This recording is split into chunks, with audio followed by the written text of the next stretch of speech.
네, 오늘 오전입니다. 이명박 전 대통령에 대한 검찰의 피의자 신문이 시작이 됐습니다. 검찰과 이 전 대통령 측 모두 한치 양보 없는 법리 공방에 들어가서 그 결과가 어떻게 나올지 주목되고 있습니다. 네, 이 시간 정태원 변호사, 염건웅 유원대 경찰 소방행정학부 교수와 함께 관련 쟁점 등을 좀 자세히 짚어보겠습니다. 네. 어서 오십시오. 안녕하세요. 네, 안녕하세요. 예. 자, 이명박 전 대통령이 결국에 포토라인에 서게 된 상황입니다. 검찰 쪽에서는 조사 전부터 좀 이번 수사에 강한 자신감을 드러낸 것 같은데요. 일단 정 변호사님께서 지금까지 조사가 어떻게 이루어지고 있는지 과정 좀 한번 설명해 주실까요? 일단 오늘 뭐 아침 9시 반에 이제 이명박 대통령이 출석하기로 했고 그보다 한 몇 분 전에 이제 도착을 했습니다. 예. 그래서 중앙지검 10층에 있는 조사실 바로 옆에서 그 한 3차장을 만나서 이번 조사에 관한 개요라든지 뭐 절차에 관해서 이제 그 이야기가 있었고 예. 또 그 이명박 대통령도 아마 어떤 조사를 잘 해다오 공정하게 아마 그런 부탁을 한 걸로 보입니다. 예. 그래서 그 바로 옆방에 있는 1001호실에서 이 부장 두 사람이 이제 번갈아 가면서 조사를 하고 그다음에 그 이명박 대통령 변호인들이 4명이 교대로 그 옆에 앉아서 이제 조력을 준 걸로 보입니다. 근데 예. 오전에는 주로 이 다스 관련해서 예전에 죄송합니다. 특검으로 파견돼서 그 근무한 경력이 있는 그 신 부장검사가 이제 신봉수 부장검사가 이제 직접 많이 한 것으로 보이고요. 예. 그래서 한 서너 시간 수사를 한 뒤에 1시부터 식사를 하고 다시 오후에 조사가 된 걸로 보이고 네. 아마 다스 부분이 상당히 많은 부분을 차지했기 때문에 예. 오후의 일정 시간은 다스 이야기를 하고 그 다스가 누구 것이냐 예. 이야기를 하고 그게 끝이 나면 그다음에 이제 뇌물 사건으로 넘어갔을 것으로 보입니다. 네, 조사 과정을 상세히 설명을 해주셨는데 검찰 조사에 입회할 변호인단은 어떻게 꾸려졌는지 좀 자세한 설명 부탁드립니다. 변호인단은 우선 연수원 14기. 예. 근데 지금 대법원장이 연수원 15기죠. 예. 어떻게 보면 기수가 한 번 더 빠른데 이분이 청와대 법무비서관을 했었고 예. 그 뒤에 이제 법무법인 바른에 거기서 이제 파트너로 쭉 근무를 했는데 예. 이번에 그분이 이제 말하자면 팀장이 되고 또 그 바른 소속에 있던 두 젊은 변호사가 또 같이 합류를 하고 또 한편 또 청와대 행정관으로 근무한 경험이 있는 박명환 변호사가 거기에 합류를 해서 예. 현재로서는 4사람이 한 팀으로서 수사에 지금 같이 변호인으로서 입회를 하고 있습니다. 예. 근데 이명박 전 대통령 측이 이제 어젠가 김유재 전 정무수석이 이런 말을 했습니다. 이명박 전 대통령이 사회의 전 재산을 환원했기 때문에 변호사 선임도 굉장히 선임 비용 때문에 부담스럽다 이런 말을 했거든요. 그러나 이거를 그대로 받아들이는 사람도 많지 않은 그런 느낌이 들고 있는데 네. 그런 발언은 왜 했을까요? 일단 그 여러 가지 혐의들을 변호하고 방어하기 위한 그런 논리 중에 하나인 것 같아요. 예. 일단 그 이명박 대통령이 서울시장에 급여를 받지도 않았고 전재산을 사회에 환원했다. 그렇기 때문에 지금 다스의 실소유주나 뇌물에 전혀 관련성이 없다라는 그런 결백한 부분을 좀 주장하기 위한 그런 뭐 부분이라고 보여지는 그런 상황이고요. 예. 근데 실제로 그 이명박 전 대통령 측에서는 대형 로펌까지도 알아봤다라고 했거든요. 그러니까요. 그럼 실제로 뭐 돈이 없다라고 하면 대형 로펌을 알아볼 수가 있겠어요, 상식적으로. 예. 그래서 그런 부분을 봤을 때는 이런 것을 어쨌건 자신들의 그 혐의를 부인하고자 하는 그런 논리라고 좀 봐야 될 것 같습니다. 예. 네, 사실 그 변호사들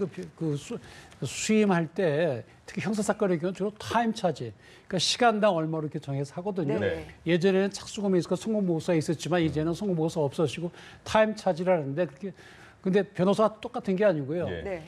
로스쿨 바로 나왔다. 그럼 한 20만 원. 네. 그다음에 몇 년 더 예를 있으면 들어서. 30만 원. 예. 한 10년 있으면 50만 원.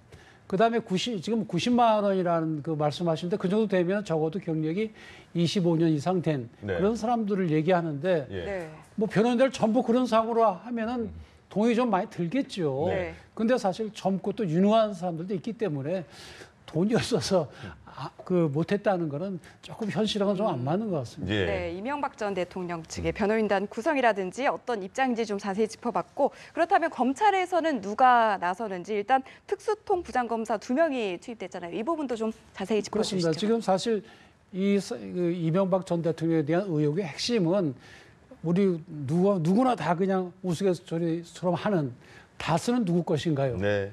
우선 그거거든요. 그거에서 이제 시작이 된 것이고 거기에서 이제 파생돼서 나오는 것이 지난번 박근혜 대통령 보니까 국정원에서 돈을 받아갔네, 특활비를. 예. 그런데 이번에 이명박 대통령도 또 받았구나. 그런 두 가지로 크게 볼 수가 있거든요. 그래서 아마도 검찰에서는 그럼 다스에 관해서 좀 많이 아는 사람이 누구냐. 예전에 다스 특검할 때 나갔던 사람이 바로 신봉수 그 첨단 범죄 수사 1부장입니다. 예. 그래 이 사람이 그 당시에 수사했던 그런 노하우나 지식. 근데 그 뒤에 진행된 그 수사 결과를 보면은 검찰 내에서 제일 잘하는 사람이라고 볼 수가 있죠. 예. 그래서 이제 신봉수 부장이 이제 뽑힌 것 같고, 또 송경호 특수부장 같은 경우는 이제 그 뇌물죄니까 주로 이제 뭐 특활비, 국정원에서 청와대 넘어 특활비 부분을 집중을 조사할까. 아마 일반 뇌물 쪽은 아마 송경호 부장이 특수부장으로서 능력이 있다, 특수통으로서. 예. 그래서 이제 이렇게 뽑힌 것 같습니다. 네, 그렇다면 예. 검찰 조사이 지금 임한 그런 구성을 봤을 때 조사 형식이 좀 어떻게 될 것으로 보시나요? 압박하는 형태가 될지 어떤 형식으로 이어질 것으로 예상을 하고 계십니까? 이 전 대통령이 압박한다고 넘어갈 분은 아니죠. 본인은 나는 정치적 탄압을 받는 사람이다. 예. 내가 노무현 대통령을 죽였다고 생각해서 나에 대한 복수를 하는 것이다. 이렇게 주장하잖아요. 네. 근데 그걸 뭐 압박하도 되겠어요? 더더군다나 지금 이번에는 박근혜 전 대통령 때와 달리 그 조사하는 과정을 전부 영상으로 찍어서 네. 그것도 증거를 하기로 했거든요. 예. 근데 거기다 대고 막 소리 지르고 그게 되겠습니까? 예. 그래서 아주 공손하게 예의에 맞춰서 물어보되 그 질문 하나는 굉장히 날카로운 질문이 될 것이고 예. 그다음에 또 이명박 대통령 측에서도 이게 참 박근혜 대통령 또 이제 비교가 되는데 그동안 이 변호사들하고 연구를 많이 해왔거든요. 네. 주로 법리적으로 이제 방어를 할 걸로 보이는데 네. 그래서 예를 들어서 박근혜 전 대통령 같은 경우는 아니 뭐 돈을 받은 적이 있느냐 또 누굴 만난 적이 있느냐 그럼 없습니다. 아니요. 그럼 그냥 그걸로 끝나는 거예요. 근데 네. 이명박 대통령은 그런 적 없습니다. 다만 법적으로 나는 이렇게 생각합니다. 이렇게 되면 굉장히 길어지게 되죠. 그래서 법리 다툼이 치열할 걸로 보이고요. 예. 네. 그래서 사실 수사라는 건 원칙적으로 사실관계, 팩트를 찾아내는 건데 그게 주된 건데 이명박 대통령의 경우는 이제 이 검찰에서는 기왕에 많은 측근들 조사를 통해서 사실관계 이미 밝혀냈다고 생각을 하고 있거든요. 예. 그리고 또 이명박 대통령이 사실 자체는 또 인정하는 부분도 많고요. 아마 그래서 법리 쪽으로 많이 다툼이 있지 않을까 싶습니다. 예. 말씀하신 것처럼 가장 치열한 다툼이 예상되는 부분이 다스는 누구 겁니까? 이거에 대한 거고 그리고 오전에 검찰에서 말한 것도 다스 관련 의혹을 먼저 수사를 했다. 그리고 지금은 오후에서도 초반에는 다스 관련 수사를 했고 지금 뇌물 수사로 넘어간 것 같은데 네. 검찰 관계자가 이렇게 말을 했습니다. 다스 실소유주 문제를 먼저 확정을 지어야지 더 효율적으로 또 수사가 진행될 것이다. 그러나 이명박 전 대통령은 여전히 부인하고 있는 입장이라고 전해지고 있잖아요. 네, 네. 그게 어떻게 그 법리 다툼이 어떻게 예상을 할 수가 있을까요? 일단 지금 이명박 대통령 소환 조사의 핵심은 세 가지입니다. 예. 핵심 쟁점은 첫 번째로 이제 다스의 실소유주가 이명박 전 대통령이 맞냐 안 맞냐의 문제이고요. 네. 그게 풀리면 이제 굉장히 빠르게 나갈 수 있는 상황이죠. 그렇죠. 예. 그다음이 이제 삼성이 지금 다스의 소송 비용을 왜 60억 을 대납해 줬냐 이 네. 문제이고 그다음에 그러니까 이게 전체적으로 이제 뇌물 문제와 연결이 되고요. 예. 그다음에 뭐 부가적으로 이제 국정원 특수활동비 비용을 110억 원 정도 이제 받은 그 부분인데 여기에 이제 핵심적인 건 뭐냐면 결국 다스가 이명박 대통령이 실소유자라는 그런 이론이 정립돼야지 다음에 삼성이 대납해 준 게 이론이 이제 이게 뇌물죄가 거죠. 예, 된다는 거예요. 예. 그러니까 삼성이 왜 그러면 갑자기 60억 원 소송 비용을 왜 다스에 대줬냐 이 문제가 나오는데 네. 그것이 결국 검찰에서 봤을 때는 다스가 이명박 전 대통령이 실소유주이기 때문에 그렇기 때문에 삼성에서 60억을 대납을 해준 거다 이런 예. 논리로 가야 되기 때문에 이제 그런 부분을 오전에 지금 신봉수 부장검사가 지금 조사를 했던 부분이고 오전에 그 다스에 대한 부분이 조사가 완료됐다라고 하면 지금 2시부터 시작된 오후 조사에서는 이제 뇌물죄와 관련된 혐의들이 이제 같이 조사될 예정입니다. 예. 네, 뇌물죄와 관련된 부분 역시 치열한 공방이 예상이 됩니다. 이 전 대통령이 28성 전 우리금융지주 회장 등 민간 부문에서 대선 자금 등 뇌물을 받은 의혹 이 부분에 대해서 어떤 논리를 펼칠 것이고 또 검찰에서는 어떻게 나설 것으로 지금 보십니까? 저 뇌물이 대개 세 종류로 분류가 네. 되는데 예. 하나는 이 국정원에서 받은 거 그게 뭐 17억 5천입니다. 예. 예. 특활비요. 예. 예. 또 한 가지는 이 이팔성 전 우리은행 금융지주 회장이 인사청탁을 하면 줬다. 또 대보그룹에서 그 사건 이권 관계로 5억을 줬다. 예. 또 ABC 상사에서 2억 원 줬다. 또 김소남 한나라당 의원이 4억 0천원금 줬다. 이건 어떻게 보면 일반 정치나 아니면 뇌물이나 그런 걸로 되는 거거든요. 그래서 그런 부분이 있고 또 한 가지는 다스와 관련된 게 있죠. 예. 예를 들어서 그 삼성이 60억을 소송 그 비용을 대납한 건 다스하고 관계가 다 있는 거죠, 그죠? 네. 그다음에 또 그 이 다스에서 보면 또 그 횡령한 액수들이 많잖아요. 한 350억 정도 그 자기 그 관계인들, 예? 뭐 자원 관리인지 뭔지 모르겠지만 예. 서로 다투고 있으니까 그런 사람들이 또 횡령한 것이 한 300억 넘어 된다 그러고 예.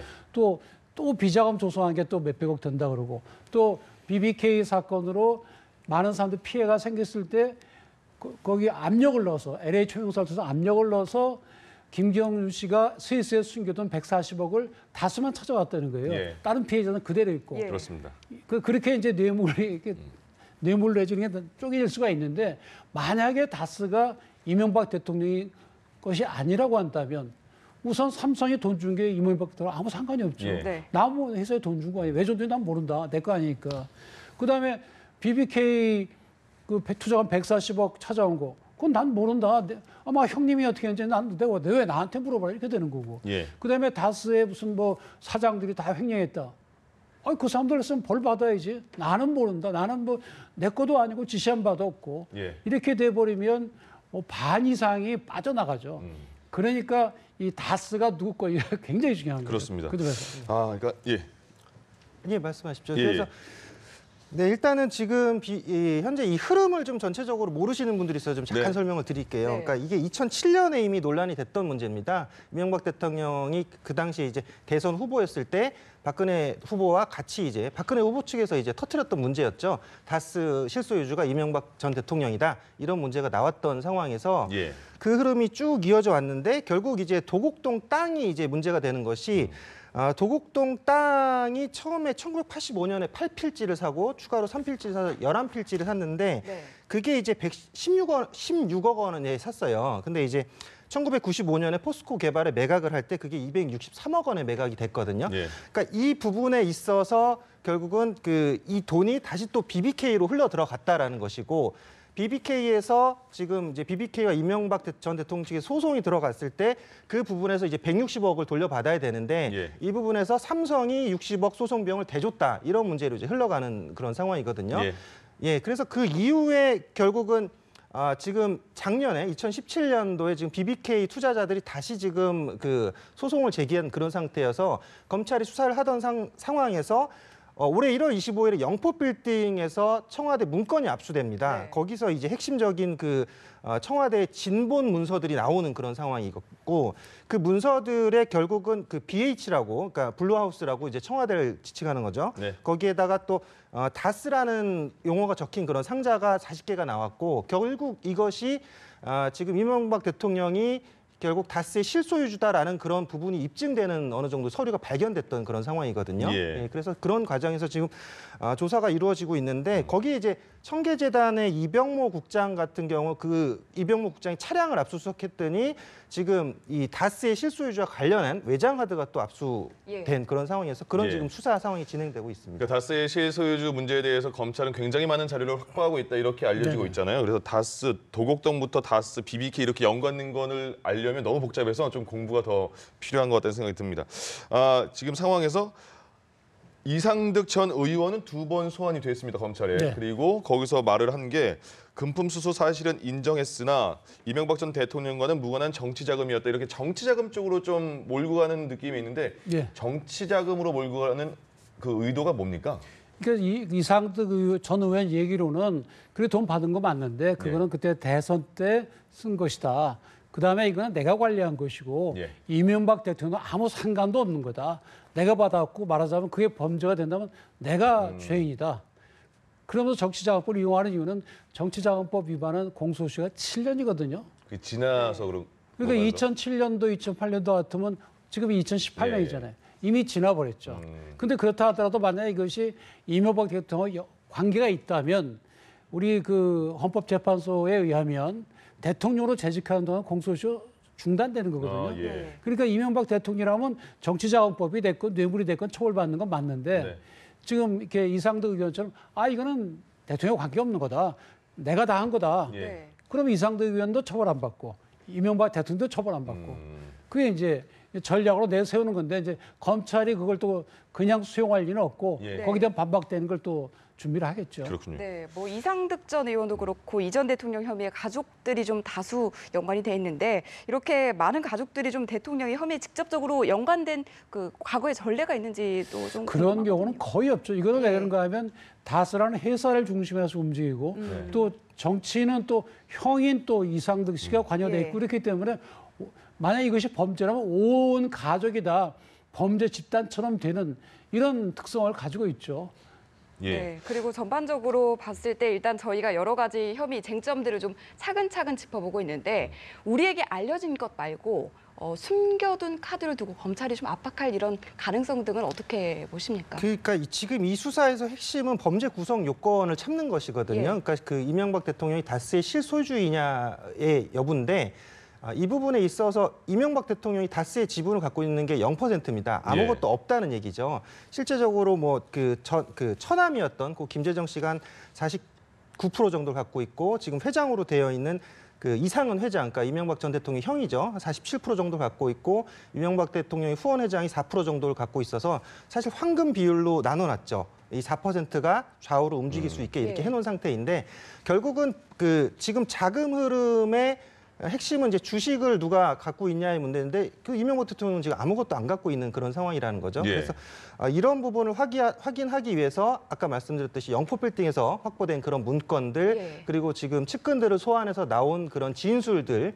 그리고 또 그 지금 아까 이상은 회장이 얘기했던 부분 중에 그 도곡동 땅 매각을 했는데 뭐 10억 원 정도는 이명박 대통령의 아들인 이시영 씨가 갖다 썼다 이런 얘기도 지금 나왔다고 하거든요. 예. 이런 부분을 종합해서 이 보고서와 문건들을 종합해서 이명박 대통령을 이제 종합적으로 압박하는 그런 조사 과정이 이루어질 겁니다. 예. 이명박 대통령 측에서는 그렇습니다. 지금 10억이나 또는 그 녹동 땅 판 돈에서 한 40억을 자기 집고친 데 썼거든요. 예. 그럼 당신이 그 주인이니까 그 돈 쓴 거 아니야? 그랬더니 형제간에 그래서 도와줄 수 있는 것이지. 예. 그다음에 내가 경영을 잘했으니까 나 경영 컨설팅을 해줬고 그러다 보니까 그런 것이 있는 것이지 내가 주인은 아니다. 예. 계속 이런 입장이죠. 자, 그리고 김백준 총무기획관인가요? 오늘 첫 번째 재판을 받았는데 이명박 전 대통령에게 좀 불리할 듯한 그런 진술까지 한 것으로 알려져 있습니다. 그러면 만약에 이번 이명박 전 대통령의 검찰 수사에서 혐의가 어느 정도 많이 확정이 된다면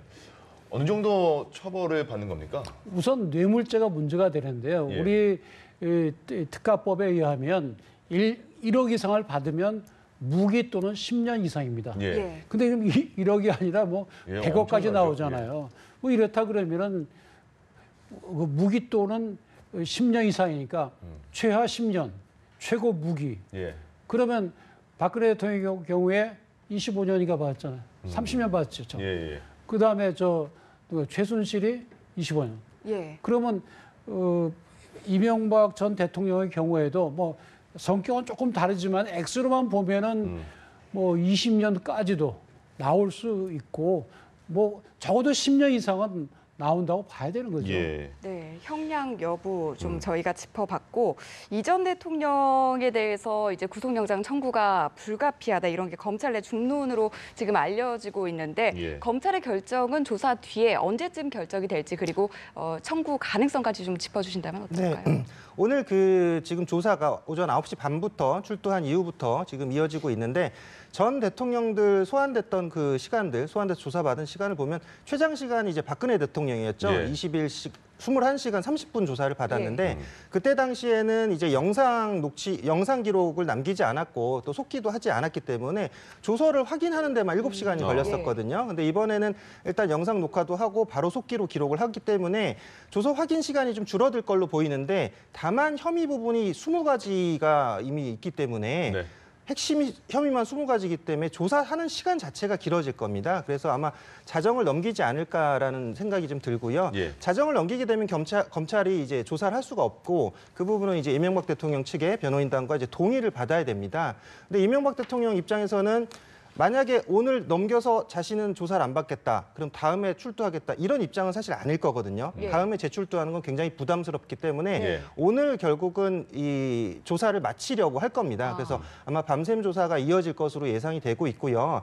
특히나 이 그 혐의점 입증에 있어서는 이명박 대통령 측에서는 이 부분을 처음에 이제 참모진틀이라고 의논했다는 얘기가 있어요. 예. 그래서 이것을 어느 정도 혐의를 인정하고 갈 것이냐, 아예 전면적으로 부인할 것이냐라고 했는데 이명박 대통령 측에서는 이제 참모들의 의견을 묵살하고 전면 부인하겠다, 뭐 이런 식으로 얘기를 했다는 것 같아요. 그렇게 예. 되면 이제 어떻게 되냐? 그러면 이제 구속영장 청구라는 것은 결국은 도주 우려가 있고 증거 인멸의 우려가 있을 때 발부를 하게 되거든요. 네. 이명박 대통령이 만약에 이번에 모든 혐의를 계속적으로 부인하고 밤샘 조사까지도 계속 혐의를 부인하게 되면 구속영장이 청구될 가능성도 있죠. 네, 예. 조사가 늦게까지 이뤄질 것 같은데 상황을 좀 지켜보도록 하겠습니다. 두 분 오늘 말씀 여기서 정리하겠습니다. 고맙습니다. 고맙습니다.